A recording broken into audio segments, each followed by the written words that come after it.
over to you, Peter, for your case study. Okay, thanks, Henry. Yeah, so now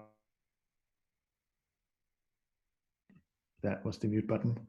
I'll be presenting my case study that I did as part of the Prod MBA course, which was all about doing a real life product case study, evaluating a problem from the start, uh, doing lots of customer research, really like push myself to do that and grow in that field, and in the end, at least design a prototype of a solution and test it.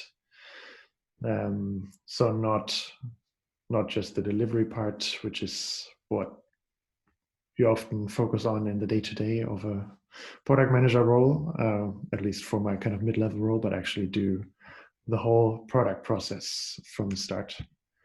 And the principles that I applied are so always starting with a problem. So start with problems first over solutions. So I didn't start with a specific solution in mind, but actually started brainstorming different problems, about 20, and then I rated them depending on acuteness and also how viable it seemed to explore the problem within a time frame of a couple of weeks.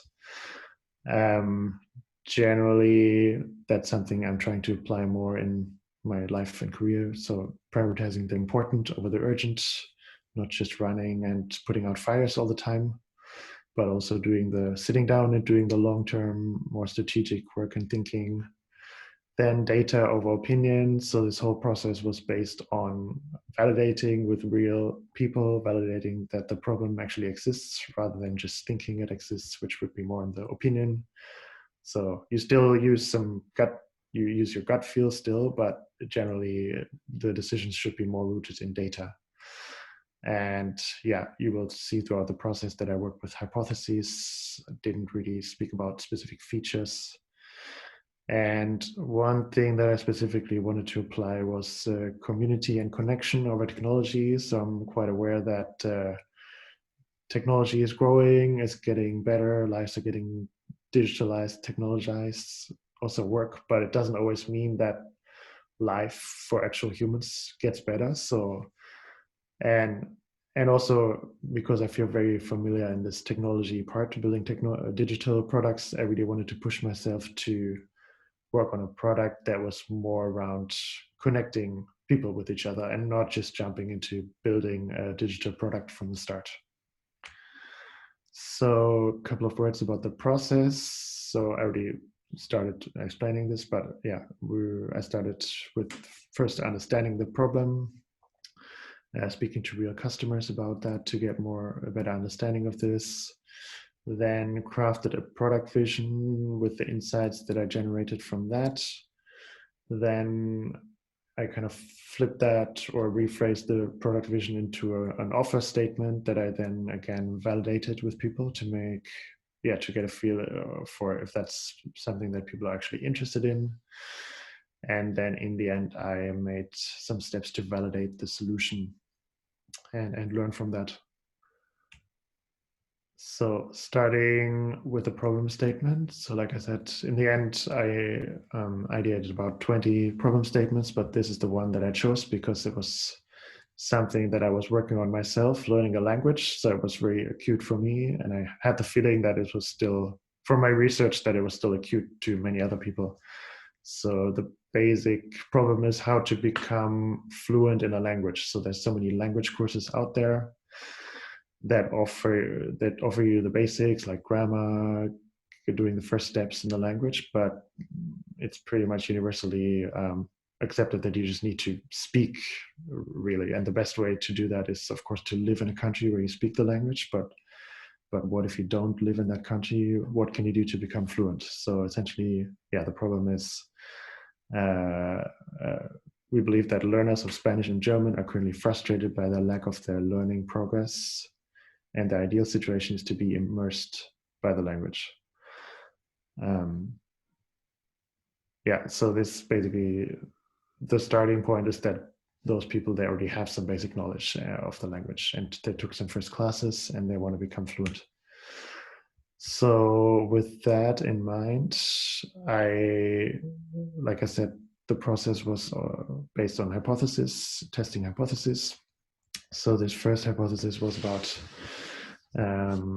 focusing on one niche and validating that this problem actually exists for the niche. And so my hypothesis was that Germans living in Berlin who want to learn to speak Spanish and Spanish native speakers in Spain who would like to learn to speak German are currently frustrated by the lack of learning progress. To really hone in on a niche already.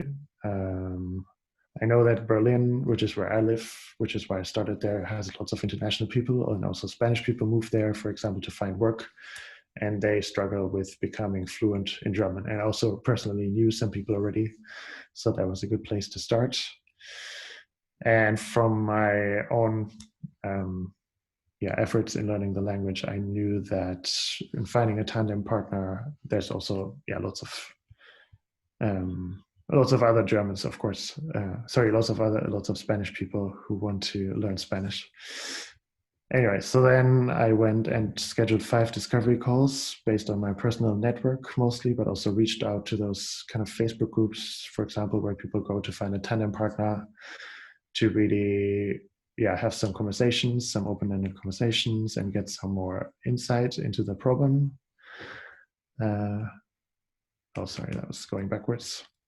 And then after the first couple of interviews, I realized that so it's a two-sided problem, Germans wanting to learn Spanish and Spanish people wanting to learn German, that the problems and the difficulties are slightly different. So in order to make sure that I really got a good understanding, I then decided to do 5 interviews for each side, 5 interviews with Germans and 5 interviews with the Spanish native side.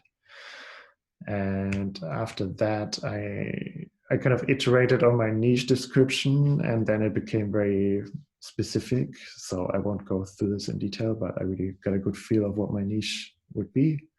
And basically, I validated that the hypothesis is true for that niche. So the problem exists.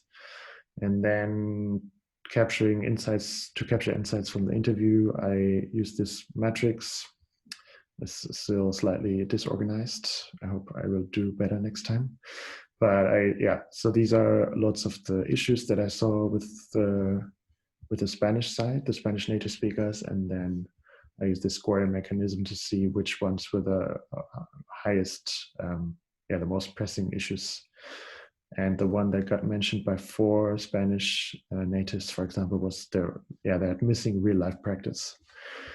And then, after getting a feel what the most pressing pain points are, I crafted a product vision out of this, which was then to create an environment of consistent language practice to bring intermediate learners to language fluency in real life Spanish and German, which contains several of the problems that I found through the interviews.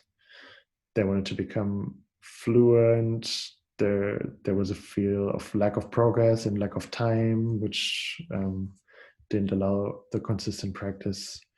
And also the real life German in practice. So one of the points that I found was that the language you learn in classes, and especially in books, is not the real language. So it's especially true for German, where it's a very formal language that you learn in the language books, but then the language that you actually speak is different. So then, with that in mind, with the product vision, I wanted to, like I mentioned in the beginning, I flipped that into an offer statement, which is become conversational in real life German and Spanish through regular practice in an engaged community of learners, which already gives a hint on the solution, the actual product, and incorporates my initial idea of wanting to connect people rather than just building a digital product right away, which is my comfort zone. And so I want to validate if this speaks to people enough so that they spend their time filling out a short survey. And these were my key results. So I wanted to get 10 answers in total, and with this kind of completion rate. And this is what it looks like. So I use a type form. And then the result was that I got 10 answers, but that was I started noticing a pattern that will repeat itself, then you will see. I got always more replies from the Spanish native speakers. So it seemed like this offer statement resonated more with people who wanted to learn German. Out of interest, sorry to interrupt with it. Maybe you come on to us later, so leave it if so. But why do you think that was the case?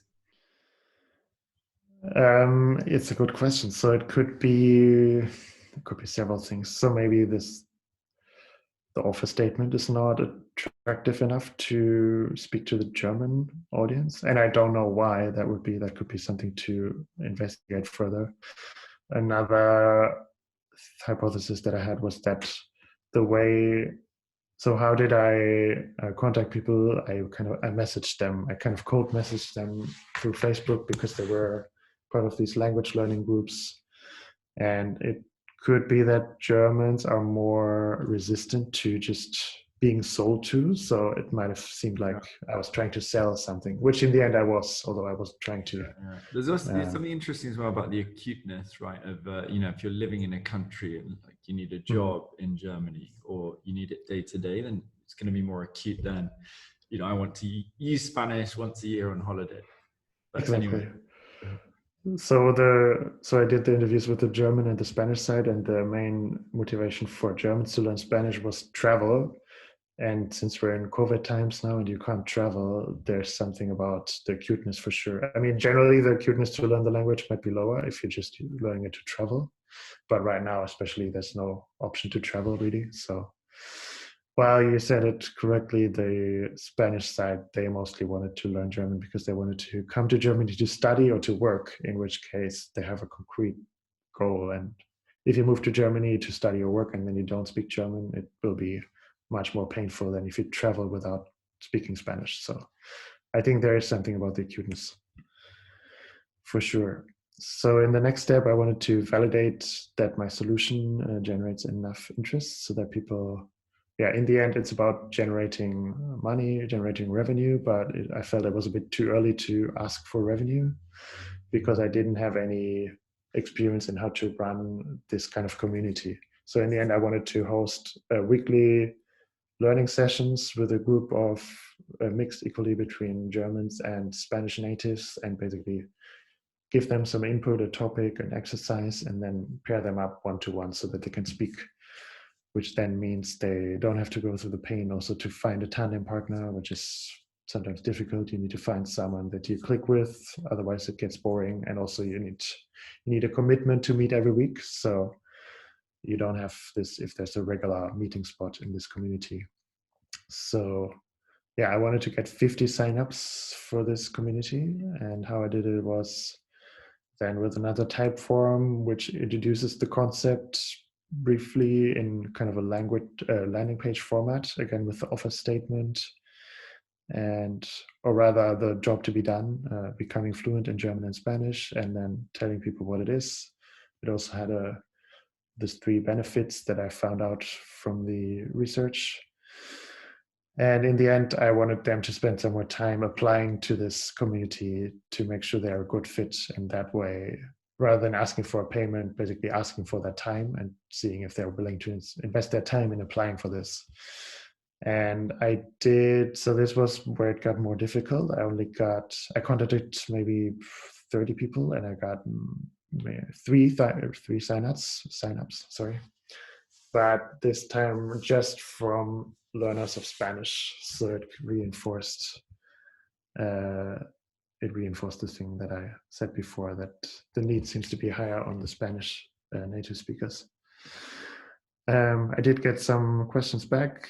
How does it work? Does it cost money from those people? Which again pointed to there was definitely interest and maybe what I could improve in how I present the solution. But again, I saw that there was more interest on the Spanish natives side of the Spanish natives.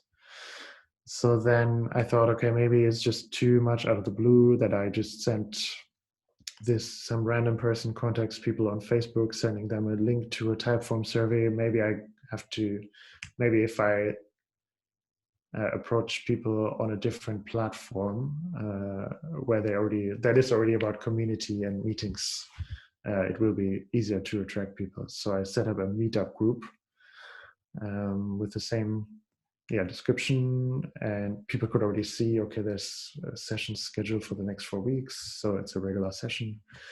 And I wanted to get 50 people to join the groups and at least hold 2 meetups with 6 participants so that I can start learning how this community can work. And this time, because it just requires a click to sign up for a meetup group, but I actually asked still 3 questions to make sure they were fit for the group, but it's a lot less time. It takes like 1 minute to fill it out. I just asked for a payment of €1 as a validation that this is something that acute enough that people would pay for it. And so as an outcome, 32 people joined the group.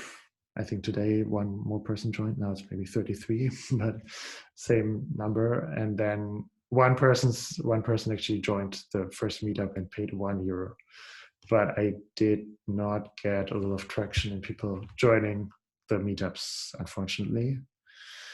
I also thought about how I can get more people into this group, and again posted it in the Facebook channels that I was interacting with before, but I got it was hard to get more people to sign up.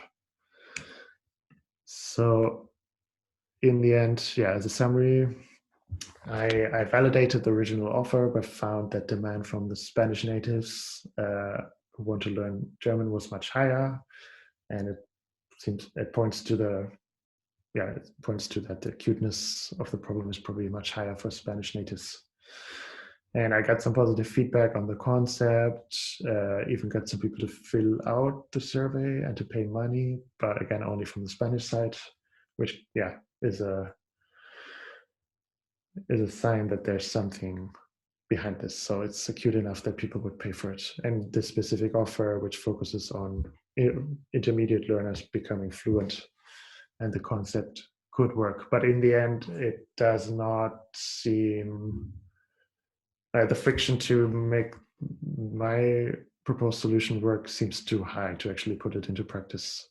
Because if I only have Spanish natives, then I can't do this community idea to connect people one-on-one to speak. I could think of something else. No. And in terms of next steps, so what could I do? So I could go and pivot to a product that only targets Spanish natives.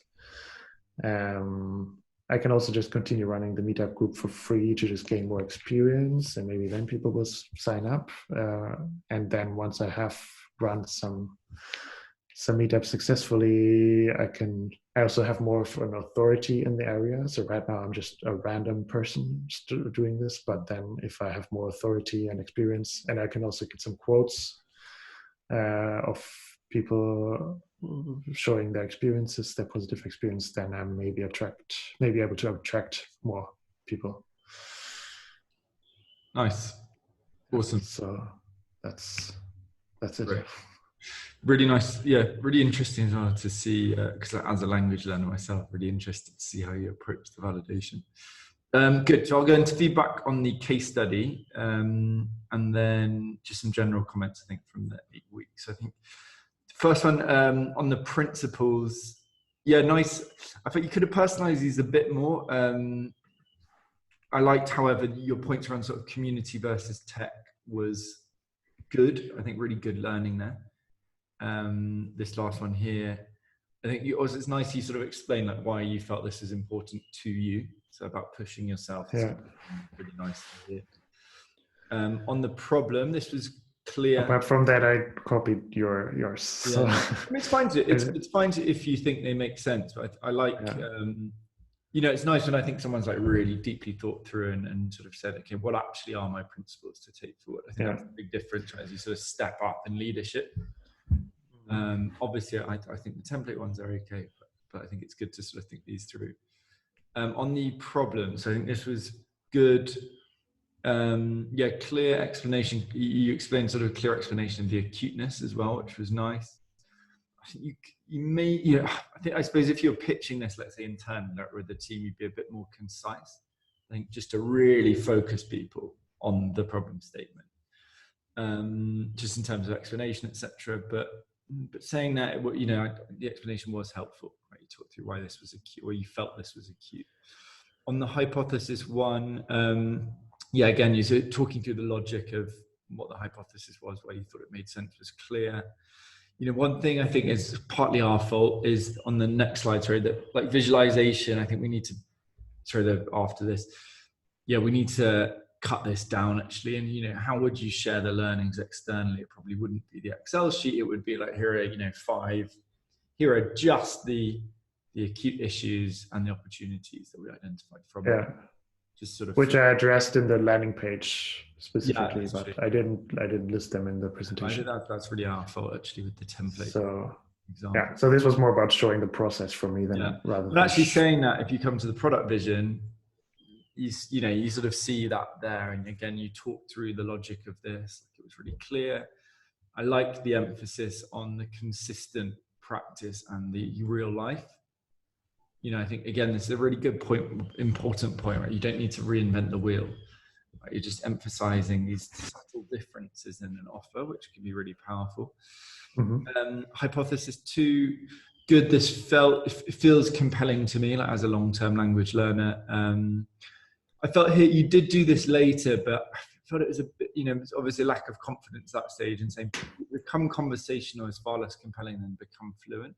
And I actually think if you delivered on your promise, like people would get to fluency. So I think that's always be bold with the statement you put out there. Yeah, true. It just feels a bit more out of my comfort zone because I don't know if I can deliver on it. Well, exactly, because it's pushing you to deliver more. But I think ultimately also a really good point with that is that you're never, same with Prod MBA, right? We're never going to get everybody to like accelerate their product career. There's going to be people that drop off. There's going to be people that it's just too difficult for example. But as long as you are honest in your belief that you can make that happen, then it's from a moral perspective, I think, at least in my view, fine to make that statement. Sorry, looking at my notes again. Hypothesis 3. So really good explanation of sort of validation versus revenue and why you felt it made sense to just go for signups first. I think that made sense. Hypothesis 4, great learnings, right? Obviously, you're still in this point of like, is it good enough, right? I've made €1, but it's harder than you think to get people to sign up to something, harder than you think to get people to pay money, even if it's just €1. So you've basically proven there's something here, like, whether you pursue it or not this would be the point, right? If you're doing this in a business where you start looking at the economics of it and say, right, so we've proven there's something here. Is this a business, or is this a product that can really, bring in enough revenue? As I said, harder than it looks, right? Even just €1. I think general thoughts of like moving forward on the next steps. Language learning is a tough market, but you can see a path forward. There's you get these polyglots or guys with YouTube followings that charge a huge amount of money for one-on-ones or like intense fluency courses. So I think it's about building authority. You could see a scenario where you do, like, my personally, for example, if someone said, right, here's a really intense course for like really high level language learners, I'd pay 10x for that than I would for, $10 an hour for a one-on-one class, for example. So there is something there. It's just about getting out of, it's it's a competition trap as well. It's like, is it different enough from what is out there? Yeah, the one thing where I didn't do a good job was definitely the blue ocean, and I didn't include it here, but it's still, I couldn't get out of this thing where I wanted to make 10 out of 10. My product is 10 out of 10 everywhere. So that's maybe part of the problem. I would be interested if you build up testimonials and ultimately you'd get effective at delivering value after like 10 sessions, for example. You could see this. I think you could see yourself charging probably quite a lot more, even after a few months. There's a trap there. If you put yourself on Meetup, you're putting yourself psychologically in a certain pricing bracket for people. Yeah, exactly. I know you mentioned that right at the beginning of the product. Well, these are all good learnings. I think final point in the case study before general comment. I think tone so important is that you're clear and you speak very logically. But I want you to listen to Nitin's case study when I publish it in a few weeks. Right? It's like super engaging because he's so curious about what he's looking at. He's like, I learned this, and then it was like this really surprising learning.